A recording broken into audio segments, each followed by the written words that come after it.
Hello बच्चों, कैसे हैं आप सब? एकदम बढ़िया। तो हम एल्किल हैलाइड की प्रॉपर्टी के बारे में पढ़ रहे हैं। हमने पढ़ा है कि एल्किल हैलाइड 3 प्रकार से केमिकल रिएक्ट करा करता है, रासायनिक गुण देता है। पहला हमने पढ़ा नाभिक स्नेह प्रतिस्थापन अभिक्रिया, दूसरा हमने पढ़ा विलोपन अभिक्रिया, तीसरा हमने पढ़ा था बेटा धातुओं से क्रिया। इसमें एक प्रॉपर्टी और रह गई थी, वो है हमारे पास एल्किल हैलाइड का अपचयन भी होता है। एल्किल हैलाइड का क्या होता है? अपचयन। तो एक और प्रॉपर्टी पढ़नी है हमें आज। ये प्रॉपर्टी करानी बहुत जरूरी है, बहुत इंपॉर्टेंट है। इसके अंदर हम आज क्या पढ़ने वाले हैं? एल्किल हैलाइड के अपचयन के बारे में। तो शुरू करते हैं आज का लेक्चर। हेडिंग लगाइए एल्किल हैलाइड का अपचयन। अपचयन, रिडक्शन, रिडक्शन। बहुत बढ़िया। हमने अपचयन के बारे में कुछ चीजें पढ़ रखी है। अपचयन की कंडीशन क्या होती है? अपचयन की कंडीशन होती है हाइड्रोजन का जुड़ना।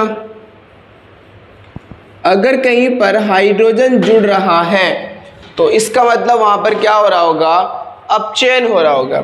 दूसरा, ऑक्सीजन का निकलना।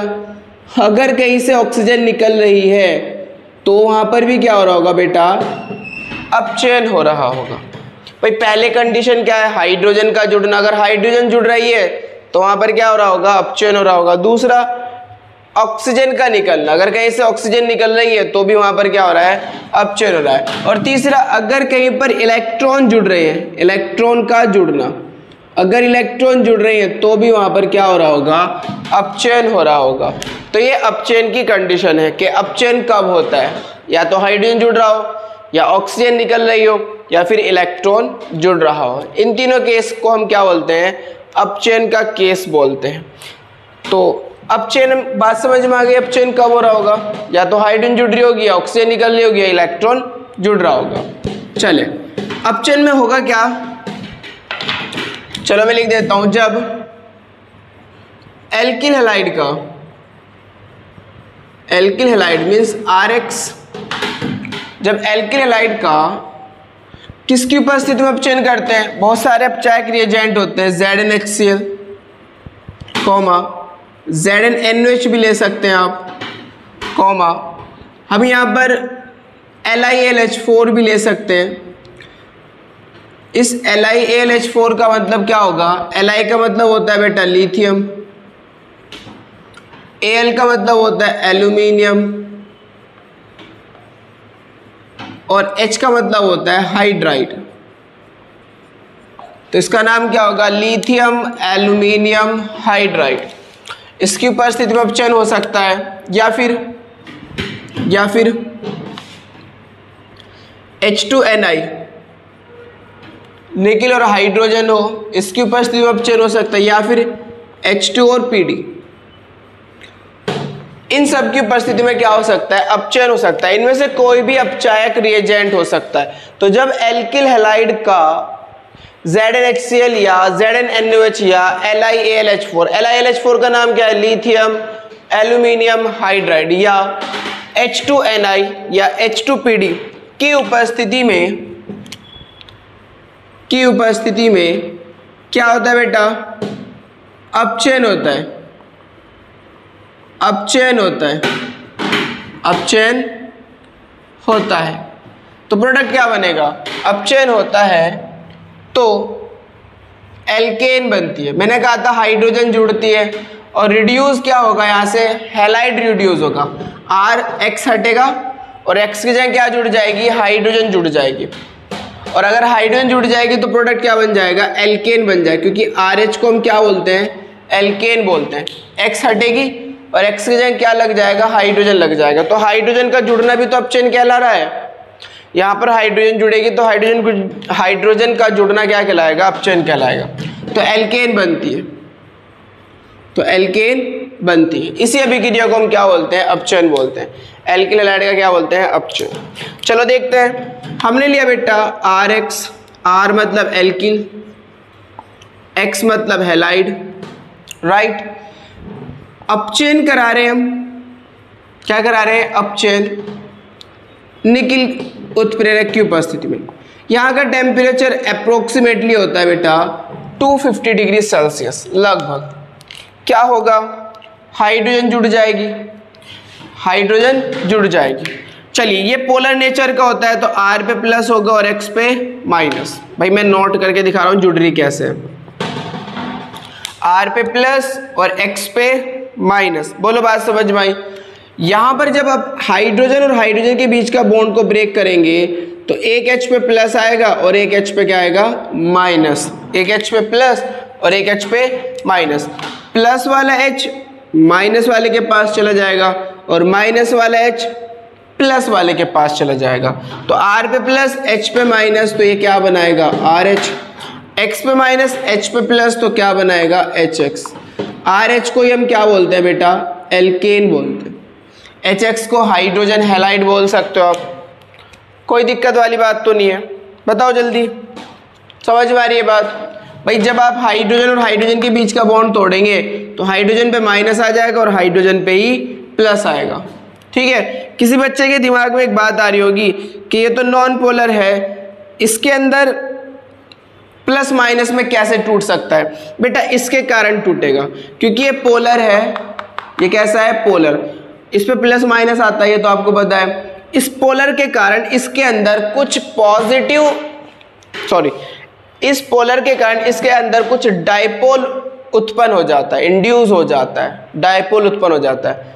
ठीक है, उसे बोलते हैं dipole, dipole induce dipole, dipole induce dipole. ठीक है, द्विध्रुव प्रेरित द्विध्रुव, अगर मैं हिंदी में कहूं तो द्विध्रुव, द्विध्रुव प्रेरित द्विध्रुव, द्विध्रुव।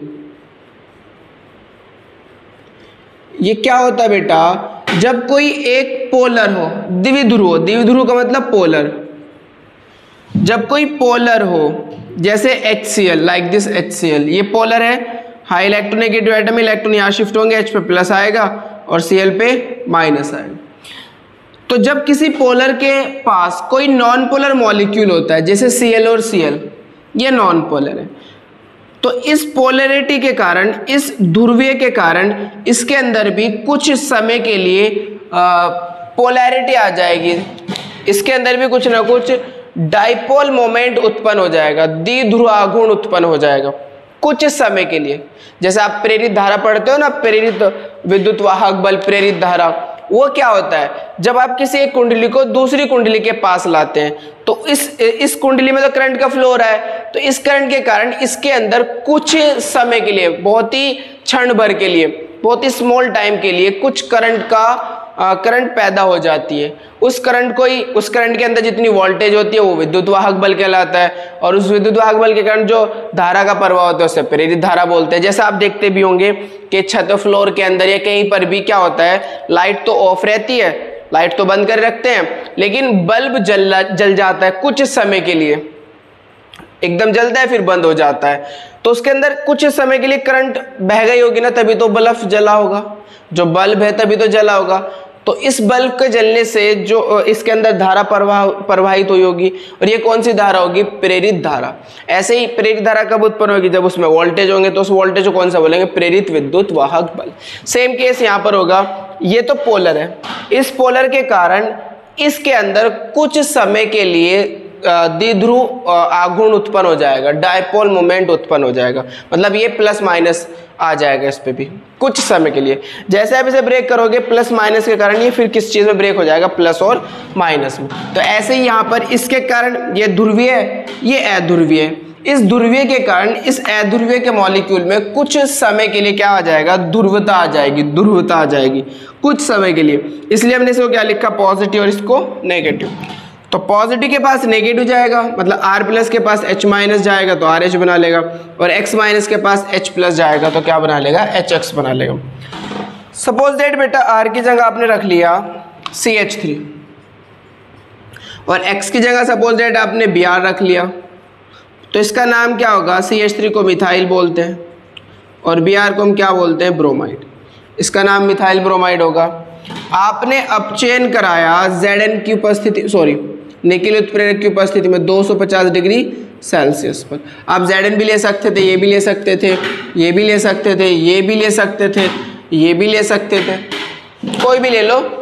अपचयन किसी की उपस्थिति में कराओ, प्रोडक्ट एल्केन ही बनना है। तो यहाँ से Br हटेगा, यहाँ से एक H में से ऐसे लिख सकता हूँ H और H, यहाँ से HBr बाहर चला जाएगा और ये H यहाँ लग जाएगा तो CH4 हो जाएगा ना। क्या हो जाएगा बेटा? CH4 और प्लस क्या बाहर? HBr बाहर। इस CH4 का नाम क्या होगा? एक कार्बन को मैथ बोलते हैं, सारे सिंगल बॉन्ड होंगे तो एन जोड़ेंगे, इसे हम क्या कहेंगे? मैथेन कहेंगे। बोलो बात समझ भाई, कोई दिक्कत वाली बात तो नहीं। आपने यहाँ पर रख लिया बेटा C2H5Br, C2H5 को एथिल बोलते हैं, Br को हमने क्या नाम दिया? ब्रोमाइड। अब चेन करा रहे हो, किसकी प्रेजेंस में करा रहे हो? Na की प्रेजेंस में। 250 डिग्री सेल्सियस अप्रॉक्सीमेटली टेम्परेचर होगा। प्रोडक्ट क्या बनेगा? अभी बताया, एक H प्लस और एक H माइनस, इस पे माइनस और इस पे प्लस, प्लस के पास माइनस वाला H चला जाएगा और माइनस के पास प्लस वाला H चला जाएगा। तो यहाँ से HBr बाहर और ये क्या मिलेगा आपको? C2H6 और प्लस क्या बाहर? HBr बाहर। इसे हम क्या कहेंगे? ईथेन कहेंगे। बोलो बात समझ में भाई। ये तो ध्रुवीय है ना, इन दोनों में बॉन्ड किसके बीच बन रहा है बेटा? ये कार्बन और Br के बीच। ऐसा है ना, ये हाइड्रोजन, फिर ये कार्बन और ये हाइड्रोजन और ये हाइड्रोजन। देखो ये CH3 हो गया, ये CH2 हो गया और ये Br हो गया, तो फाइनली C2H5Br हो गया। तो बॉन्ड किसके बीच बन रहा है? ब्रोमीन और कार्बन के बीच में बन रहा है, ब्रोमीन और कार्बन के बीच में। तो विद्युत ऋणात्मकता ज्यादा किसकी होती है? वो आपने पढ़ रखा है, phone ClBr dash dash carbon dash dash hydrogen. तो कार्बन और Br में विद्युत ऋणात्मकता ज्यादा किसकी है? Br की। भाई ये बढ़ता क्रम है, सबसे ज़्यादा फ्लोरीन की, उससे कम ऑक्सीजन की, उससे कम नाइट्रोजन की, और घटते घटते हाइड्रोजन पे पहुंच गई। तो ब्रोमीन की ज़्यादा है, कार्बन की कम है, तो बॉन्ड उसी की तरफ को ब्रेक होता है जिसकी विद्युत ऋणात्मकता ज़्यादा होती है। विद्युत ऋणात्मकता ज़्यादा किसकी है? Br की। तो बॉन्ड किसकी तरफ को ब्रेक होगा बेटा? Br की तरफ को ब्रेक होगा। तो Br पे माइनस आ जाएगा और कार्बन पे प्लस आ जाएगा। भाई बॉन्ड जिसकी तरफ को ब्रेक होता है उस पे माइनस आता है और बैक वाले पे प्लस आता है। तो हमें यहाँ पर ये अगर मैं से C2H5 कहूँ तो C2H5 पे प्लस आ जाएगा और Br पे माइनस आ जाएगा। सेम जब यहाँ से बॉन्ड ब्रेक होगा तो H पे प्लस और H पे क्या आएगा? माइनस। तो H प्लस तो लगेगा माइनस वाले के पास और माइनस लगेगा प्लस वाले के पास। तो ये C2 एक H और जुड़ जाएगा तो H6 और ये H प्लस और Br माइनस मिलकर क्या बनाएंगे? HBr बनाएंगे। बोलो बात समझ में आ गई? कोई दिक्कत तो नहीं? अपचयन दिक्कत वाली बात तो नहीं है? चलो बहुत बढ़िया। ऐसे मैं रफ कर रहा हूँ, नोट कर लो इसको। नोट कर लिया? बहुत बढ़िया। चलिए भाई, मेहनत करते रहिए, क्योंकि अगर आप मेहनत करोगे तो डेफिनेटली आप टॉपर हो जाओगे, और अगर आप मेहनत नहीं करेंगे तो कहीं ना कहीं आपको प्रॉब्लम का सामना करना होगा। इसलिए कंटिन्यू मेहनत करते रहिए। चलिए, ये कोई दिक्कत तो नहीं है इसमें अपचयन के अंदर? बहुत बढ़िया। एक चीज़ और मैं आपको सिखा दूं, दूसरा अपचयन जो बहुत इंपॉर्टेंट है, रेड फॉस्फोरस तथा HI द्वारा अपचयन। रेड फॉस्फोरस, लाल फॉस्फोरस तथा HI द्वारा अपचयन, HI द्वारा अपचयन। ये बात हमेशा याद रखनी है कि जहां पर लाल फॉस्फोरस और HI का मिश्रण होगा, ये दोनों किस में अपचयित करेंगे? किसी भी कंपाउंड को, किसी भी यौगिक को। लाल फॉस्फोरस और HI का मिश्रण किसी भी यौगिक को एल्केन में अपचयित कर देता है। एल्केन में क्या कर देता है बेटा? अपचयित कर देता है, किसी भी यौगिक को एल्केन में अपचयित कर देता है। याद रखने वाली बात यह है, उतने ही कार्बन की एल्केन मिलती है, उतने ही कार्बन की एल्केन मिलती है, एल्केन बनती है जितने कार्बन का अभिकर्मक होता है, जितने कार्बन का क्या होता है बेटा, अभिकर्मक होता है। हाँ, ये ध्यान रखना है, कहीं पर भी मैं रेड फॉस्फोरस और HI का मिश्रण डाल दूं तो ये उसको किस में कन्वर्ट कर देगा, किस में अपचयित कर देगा, एल्केन में अपचयित कर देगा, और उतने ही कार्बन की एल्केन बनेगी जितने कार्बन का आपके पास क्या होगा, अभिकर्मक होगा। फॉर एग्जाम्पल आपने लिया बेटा एथिल अल्कोहल, इसके अंदर आपने HI का मिश्रण डाल दिया, रेड फॉस्फोरस और HI, रेड मतलब लाल फॉस्फोरस और HI। अब प्रोडक्ट क्या बनेगा, ये लाल फॉस्फोरस और HI किस में कन्वर्ट कर देता है, एल्केन में, और उतने ही कार्बन की एल्केन बनती है जितने कार्बन का क्या होता है, अभिकर्मक होता है। इस वाली चीज को अभिकर्मक बोलते हैं, इधर वाली चीज को उत्पाद बोलते हैं। इस अभिकर्मक में कितने कार्बन है, 2, तो एल्केन भी कितने कार्बन की बनेगी, 2 ही कार्बन की बनेगी। बोलो 2 कार्बन के एल्केन का नाम क्या होता है, आपको पता है 1 कार्बन के एल्केन को मीथेन बोलते हैं, 2 को इथेन, 3 को प्रोपेन, 4 को क्या बोलते हैं, ब्यूटेन, 5 को पेंटेन। बोलो भाई, बोलते हैं ना। तो 2 कार्बन की एल्केन बनने वाली है, तो 2 कार्बन के एल्केन का नाम क्या होता है, हाँ एथेन, और प्रोडक्ट क्या होगा, C2H6, C2H6 एथेन बन जाएगी। अगर आपने एसिटेल्डिहाइड लिया, CH3CHO लिया, ये एथिल अल्कोहल था, ये एथिल अल्कोहल था, C2H5OH को एथिल अल्कोहल बोलते हैं। अगर आपने एसिटेल्डिहाइड लिया और इसमें क्या डाल दिया बेटा, HI और रेड फॉस्फोरस। अब ये रेड फॉस्फोरस और HI का मिश्रण किसी भी कंपाउंड को किस में कन्वर्ट कर देता है, एल्केन में कन्वर्ट कर देता है। उतने ही कार्बन के एल्केन बनते हैं जितने कार्बन का आपके पास अभिकर्मक होता है। बोलो कितने कार्बन का अभिकर्मक है, 1, 2 कार्बन है ना, तो एल्केन भी कितने कार्बन की बनेगी, 2 कार्बन की। बताओ नाम क्या होगा इसका, C2H6, नाम क्या होगा, इथेन। होगा क्या बताओ, होगा या नहीं होगा, पक्का होगा, 2 कार्बन की एल्केन बनेगी, एथेन बनेगी। बोलो बात समझ में आ रही है। हाँ, अगर आपने क्या ले लिया, CH3COCH3, इसका नाम होता है बेटा एसीटोन, CH3COCH3 एसीटोन। अगर आपने एसीटोन ले लिया और उसके अंदर क्या डाल दिया, रेड फॉस्फोरस और HI, ये रिएक्शन कई बार बोर्ड में आ चुकी है, मोस्ट इंपोर्टेंट बात बता रहा हूं, ये वेरी वेरी मोस्ट इंपोर्टेंट, कई बार बोर्ड में आ चुकी है ये वाली रिएक्शन। ये क्या होता है, जब एथिल अल्कोहल की क्रिया लाल फॉस्फोरस तथा HI से कराते हैं तो बताओ क्या होगा, तो एथेन बनेगी। क्वेश्चन ऐसे पूछा जाता है, क्या होता है जब एथिल अल्कोहल की क्रिया लाल फॉस्फोरस तथा HI से कराते हैं, तो बताओ क्या होगा, जब लाल फॉस्फोरस HI से क्रिया कराओगे एथिल अल्कोहल की क्रिया, तो फिर क्या बनेगी, एथेन बनेगी।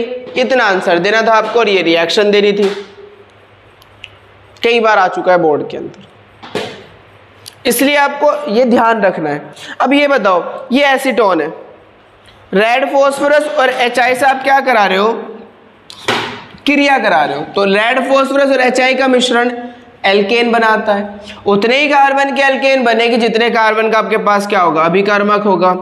बताओ कितने कार्बन है इसमें, 1, 2, 3 कार्बन है, तो कितने कार्बन की एल्केन बनेगी, 3 ही कार्बन की, और 3 कार्बन के एल्केन का नाम क्या होता है, प्रोपेन। फॉर्मूला क्या होगा भाई, फॉर्मूला होगा C3H8, C3H8, इसको हम क्या कहेंगे, प्रोपेन कहेंगे।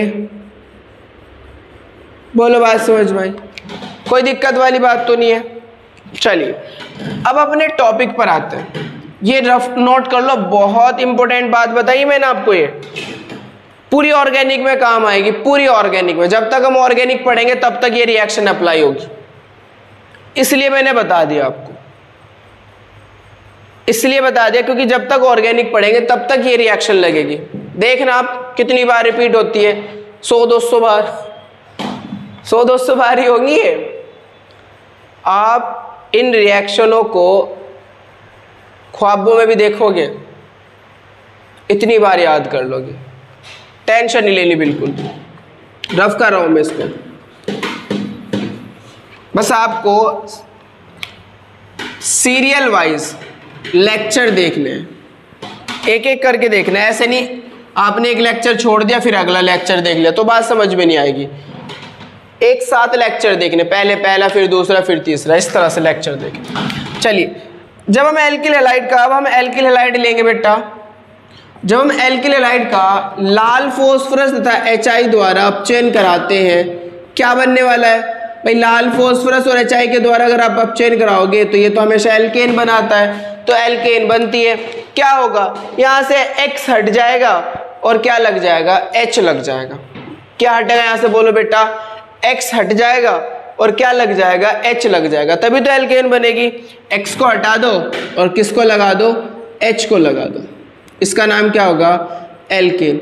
और बाई प्रोडक्ट क्या बनेंगे बताओ? बाई प्रोडक्ट क्या बनते बेटा? यहां से बाई प्रोडक्ट बनते एक तो HX और साथ में बनता है I2, साथ में क्या बनेगा? I2। ठीक है, तो मुझे कितने यहाँ पर I2 है ना, I कितने बेटा? यहाँ 2 है, तो 2I करने के लिए 2 से मल्टीप्लाई करनी होगी। हाइड्रोजन भी कितने हैं यहाँ? 2, तो एक हाइड्रोजन तो यहाँ जोड़ा हमने R के साथ और एक हाइड्रोजन जोड़ा हमने X के साथ। देखो, एक तो ये जोड़ा X के साथ और एक जोड़ा हमने R के साथ, तो हाइड्रोजन भी बैलेंस है। इसका नाम क्या है बेटा? R को बोलते हैं एल्किल और X को बोलते हैं हैलाइड, राइट। इसको बोलते हैं हाइड्रो आयोडिक अम्ल, हाइड्रो आयोडिक अम्ल, हाइड्रो आयोडिक एसिड। हिंदी में भी लिख देता हूं, हाइड्रो आयोडिक अम्ल, इसका नाम ये होगा हाइड्रो आयोडिक अम्ल। बोलो बात समझ भाई। R की जगह बेटा आपने रखा सपोज डेट CH3 और X की जगह Cl रख लिया, तो CH3 का नाम क्या होगा? मिथाइल। Cl को आप क्या बोलेंगे? क्लोराइड। तो आप अगर मिथाइल क्लोराइड लें और इसका हाइड्रोजन आयोडाइड और लाल फॉस्फोरस की उपस्थिति में अपचयन कराएं, क्या होगा बताओ? ये तो मिक्सचर हमेशा एल्केन बनाएगा। Cl को हटा दो और Cl की जगह क्या लगा दो? H लगा दो। भाई पहले भी ऐसे कर रहे थे, अब भी ऐसे करेंगे, क्योंकि प्रोडक्ट तो एल्केन ही बनना है। बाई प्रोडक्ट क्या बनेंगे बेटा? H किसके पास जाएगा? एक H Cl के पास, क्योंकि यहाँ पर 2 से मल्टीप्लाई करेंगे ना हम, एक H तो जाएगा Cl के पास, एक H जाएगा CH3 के पास, तो CH3 के पास भी चला गया और Cl के पास भी चला गया। अब I बचे 2, I मिलकर क्या बनाएंगे बेटा? I2 बना लेंगे। इसका नाम क्या होगा? एक कार्बन को मैथ बोलते हैं, सारे सिंगल बॉन्ड है तो क्या जोड़ेंगे? एन, तो इसका नाम क्या होगा? मैथेन।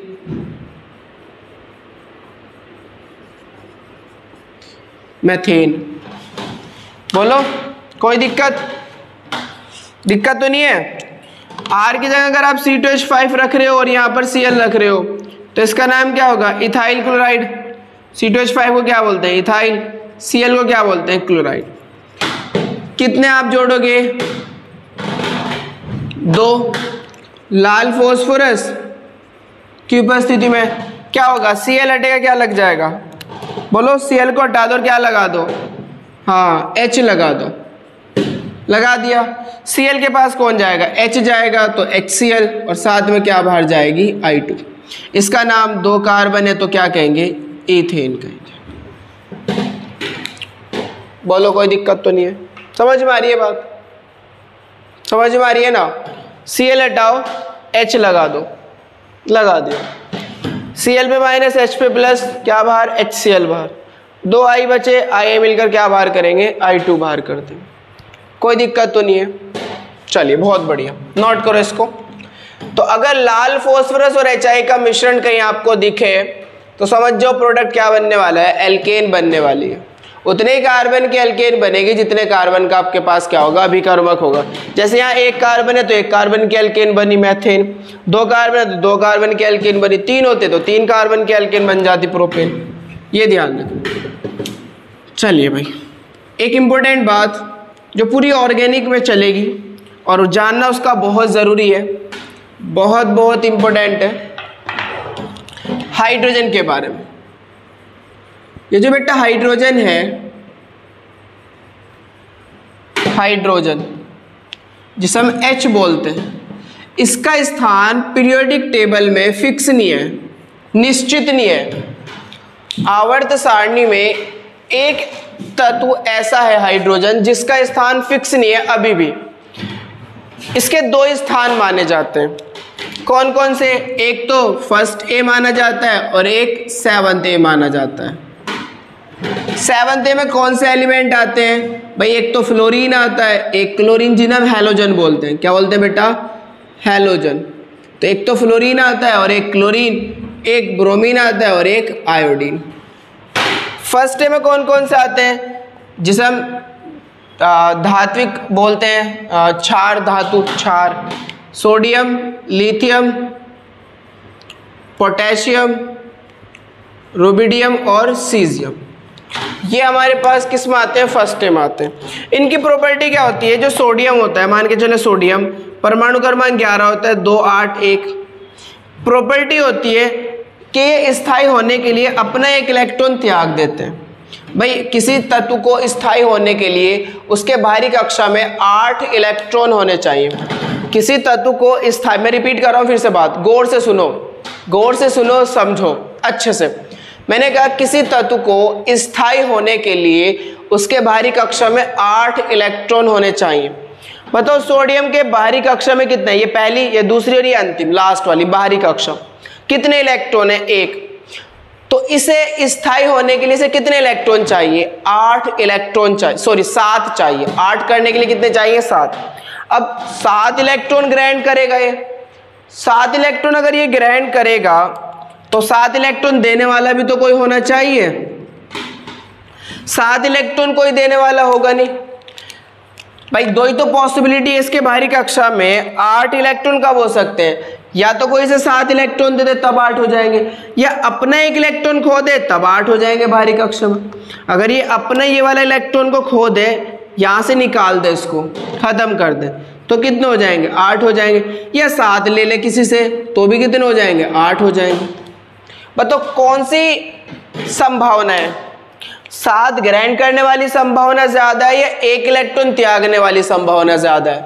ऑब्वियसली 1 इलेक्ट्रॉन आसानी से त्याग सकता है। 7 को इलेक्ट्रॉन ग्रहण करना क्या होगा? मुश्किल होगा। 7 इलेक्ट्रॉन कोई भी से नहीं देगा, तो अपने 1 इलेक्ट्रॉन त्याग देगा। जब ये अपने 1 इलेक्ट्रॉन त्यागेगा बेटा, तो इस पर 1 क्या आ जाएगा? पॉजिटिव आ जाएगा। इसका मतलब इस पर 1 इलेक्ट्रॉन की क्या हो गई? कमी हो गई। बोलो बात समझ भाई। क्या हाइड्रोजन भी ऐसा करता है? हाइड्रोजन के बाहरी कक्षा में कितने इलेक्ट्रॉन है? 1। हाइड्रोजन अपनी बाहरी कक्षा में 2 करना चाहता है। स्थायी होने के लिए कितना करना चाहता है बेटा? ये 2 करना चाहता है। इसकी भी पॉसिबिलिटी क्या होती है कि अपने 1 इलेक्ट्रॉन ये त्याग दे या फिर 1 इलेक्ट्रॉन ग्रहण कर ले। दोनों कंडीशन हो सकती है ना, या तो 1 त्याग दे या 1 ग्रहण कर ले। तो ये अपने 1 इलेक्ट्रॉन अगर त्याग देगा तो इस पर भी 1 प्लस आ जाएगा। अब 1 इलेक्ट्रॉन त्यागते कौन है? फर्स्ट ग्रुप के तत्व। ये भी 1 इलेक्ट्रॉन त्याग रहा है, इसलिए हाइड्रोजन बेटा जब प्लस स्टेज में होता है तो कौन से की तरह बिहेव करता है? फर्स्ट ए के तत्व की तरह। फर्स्ट ए के तत्व कैसे होते हैं? धातु। तो हाइड्रोजन भी किस तरह से बिहेव करेगा? धातु की तरह बिहेव करेगा। हाइड्रोजन भी किसकी तरह बिहेव करेगा? धातु की तरह, क्योंकि फर्स्ट ए के तत्व क्या करते हैं? इलेक्ट्रॉन को त्यागते हैं। फर्स्ट ए के तत्व इलेक्ट्रॉन को त्यागते हैं। जो इलेक्ट्रॉन त्यागता है वो धातु होता है। तो अगर हाइड्रोजन पे प्लस आता है तो हाइड्रोजन भी 1 इलेक्ट्रॉन त्याग रहा है, तो फिर हाइड्रोजन भी क्या होगा? धातु होगा। इधर आ जाओ। Cl 17 2 8 7। Cl के बाहरी कक्षा में कितने इलेक्ट्रॉन है बेटा? 7 इलेक्ट्रॉन है। कितने? 7। स्थायी होने के लिए कितनी पॉसिबिलिटी? या तो इसे 1 इलेक्ट्रॉन कोई दे दे, 1 इलेक्ट्रॉन ग्रहण कर ले, या 7 इलेक्ट्रॉन त्याग दे। अब 7 इलेक्ट्रॉन तो त्यागने का नहीं है। क्या कंडीशन है? कि 1 इलेक्ट्रॉन को ग्रहण कर ले। जब ये 1 इलेक्ट्रॉन को ग्रहण करेगा तो इस पे माइनस आ जाएगा और बाहरी कक्षा में कितने हो जाएंगे? 8। स्थायी हो जाएगा। बोलो बात समझ भाई। हाइड्रोजन भी ऐसा ही करता है। हाइड्रोजन कैसे करता है? 1 इलेक्ट्रॉन है, ये स्थायी होने के लिए 1 इलेक्ट्रॉन ग्रहण कर लेता है और H पे क्या आ जाता है? माइनस आ जाता है। तो ये क्या कहलाते हैं बेटा? इन्हें हम अधातु बोलते हैं। जो इलेक्ट्रॉन को ग्रहण करता है वो क्या कहलाता है? अधातु। तो हाइड्रोजन भी इलेक्ट्रॉन ग्रहण कर रहा है तो हाइड्रोजन भी क्या होगा? अधातु होगा। तो हाइड्रोजन दोनों तरह के नेचर शो करता है, धातु भी बनता है और अधातु भी होता है। धात्विक लक्षण भी शो करता है और अधात्विक लक्षण भी शो करता है, दोनों करता है। ये डिपेंड करेगा कि कब कौन सा लक्षण ये शो करेगा। हमें इतना तो पता चलेगा कि हाइड्रोजन पे प्लस भी होता है और हाइड्रोजन पे माइनस भी होता है, हमें इतना ही बताना था आपको। हमें इतना ही बताना था कि हाइड्रोजन पे प्लस भी होता है और हाइड्रोजन पे माइनस भी होता है। जब हाइड्रोजन पे माइनस होता है तो बताओ इसका नाम क्या है? Cl को क्लोराइड बोलते हैं ना, Br को ब्रोमाइड बोलते हैं ना, अरे बोलते हैं भाई, बिल्कुल। तो इसे क्या बोलेंगे? इसे बोलेंगे हाइड्राइड। जैसे क्लोराइड, ब्रोमाइड, आयोडाइड है, ऐसे ही हाइड्रोजन को क्या बोलेंगे? हाइड्राइड। तो बताओ हाइड्राइड कब बोलेंगे? जब हाइड्रोजन पे क्या होगा? माइनस होगा। जब हाइड्रोजन पे क्या होगा? माइनस होगा। सेम बात बाबू यही है जो आपको समझानी थी कि हाइड्रोजन पर दो तरह के चार्ज आते हैं, एक प्लस और एक माइनस। मतलब हाइड्रोजन धातु की तरह भी व्यवहार करता है और अधातु की तरह भी व्यवहार करता है। जब ये अधातु होगा तो इसका नाम क्या होगा? हाइड्राइड। जब धातु होगा तो इसका नाम हाइड्रोजन होगा या प्रोटॉन होगा। इसे रफ करूं, चलो बहुत बढ़िया, ये समझ में आ गई होगी बात, बिल्कुल। अब बेटा जब हम अपचयन करेंगे, क्या करेंगे? अपचयन। तो याद रखना जब भी हम अपचयन करेंगे तो दो तरह के हाइड्रोजन जुड़ेंगे। कितनी? दो तरह के हाइड्रोजन, दो तरह के हाइड्रोजन जुड़ेंगे। कौन कौन से? एक H पे प्लस होगा और एक H पे माइनस। ये दो तरह के हाइड्रोजन जुड़ेंगे, प्लस वाला भी और माइनस वाले भी। वैसे तो रिएक्शन में माइनस वाला जुड़ता है, वैसे तो रिएक्शन में कौन सा जुड़ता है? माइनस वाला। लेकिन रिएक्शन को आसान करने के लिए, समझने के लिए डायरेक्टली हम क्या कहेंगे कि जब भी कहीं पर हम अपचयन करेंगे तो समझ जाना वहाँ दो प्रकार के हाइड्रोजन जुड़ने वाले, एक H प्लस और एक H माइनस। यही काम हम यहाँ करे थे जब हमने पहले लिया RX और इसका अपचयन कराया हाइड्रोजन से। किसकी उपस्थिति में? मान लीजिए आप ZnHCl ले रहे हो, ठीक है। तो हमने क्या करा था बेटा? इसको ब्रेक करा था। R पे प्लस आया था और X पे माइनस आया था। R पे प्लस और X पे माइनस। सेम यहाँ पर दो तरह के हाइड्रोजन जुड़ने वाले हैं। जब भी अपचयन कराओगे, जब भी अपचयन कराओगे तो क्या होने वाला है? H पे प्लस और H पे माइनस। प्लस वाला यहाँ लगेगा और माइनस वाला यहाँ लगेगा, तो ये RH और ये HX। क्या यही बन रहा था पहले? बिल्कुल ये बन रहा था।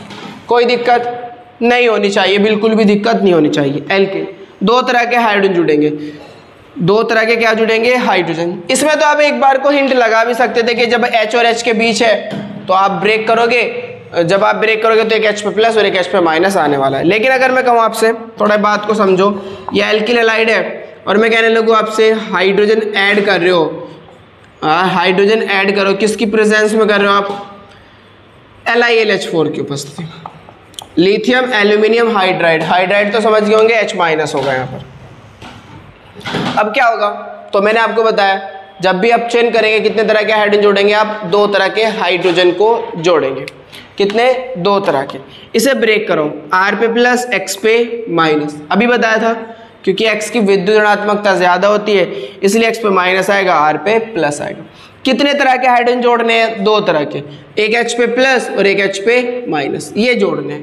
प्लस वाला माइनस के पास, माइनस वाला प्लस के पास। क्या बनेगा बेटा? RH और प्लस RH और प्लस HX। RH को हम क्या बोलेंगे? एल्केन, और HX को क्या बोलेंगे? हाइड्रोजन हैलाइड बोलेंगे। बोलो बात समझ में आई?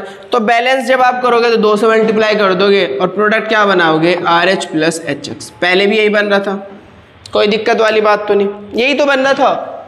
RH बन रहा था ना एल्केन। दो तरह के हाइड्रोजन जोड़े आपने, दो तरह के हाइड्रोजन जोड़े आपने, कोई दिक्कत नहीं होनी चाहिए। आगे चलते हैं, एक लास्ट और बता देता हूँ। रेड, ये इतने ज़्यादा क्यों पढ़ा रहा हूँ? क्योंकि बेटा ये आपको पूरी ऑर्गेनिक में चलेगा, पूरी ऑर्गेनिक में यही पढ़ाया जाएगा। अभी हमने देखा था रेड फास्फोरस और HI के द्वारा अपचयन करा रहे थे, अपचयन करा रहे हैं तो दो तरह के हाइड्रोजन जुड़ने, एक H प्लस और एक H माइनस। ब्रेक कराओ इसे, R पे प्लस और X पे माइनस।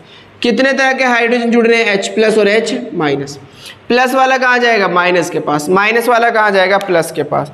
तो देखो RH बना प्लस HX बना। कितने H प्लस है? 2, एक H पे माइनस और एक H पे प्लस, तो मुझे 2 से मल्टीप्लाई करनी होगी क्योंकि 2 हाइड्रोजन चाहिए ना, एक H प्लस और एक H माइनस। तो एक H प्लस तो R से जुड़ गया और एक माइनस वाला H R से जुड़ गया, प्लस वाला H X से जुड़ गया। तो I कितने बचे? 2। I मिलकर क्या बाहर करेंगे? I2 बाहर करेंगे। तो यही बन रहा था क्या, बताओ? यही बन रहा था क्या? जब भी आप अपचयन करेंगे कितने तरह के हाइड्रोजन जोड़ेंगे? 2 तरह के, एक H प्लस और एक H माइनस। डायरेक्ट जोड़ दो, प्रोडक्ट आपको पता चल जाएगा। H प्लस माइनस से लगेगा, माइनस वाला प्लस से लगेगा, तो RH HX। भाई माइनस और प्लस मिलकर बॉन्ड बना लेते हैं। क्या बना लेते हैं? बॉन्ड। तो प्लस और माइनस ने मिलकर क्या बनाया? बॉन्ड बना लिया, RH प्लस HX। बोलो बात समझ में आई? आई होप कि आपको ये लेक्चर समझ में आया होगा। Thank you for watching. हमारे चैनल को अगर आपने अभी तक सब्सक्राइब नहीं किया तो चैनल को सब्सक्राइब कर दीजिए, लाइक कर दीजिए और बेल आइकन को प्रेस कर दीजिए ताकि आपको अगला वीडियो का नोटिफिकेशन मिल सके। Thank you for watching. All the best.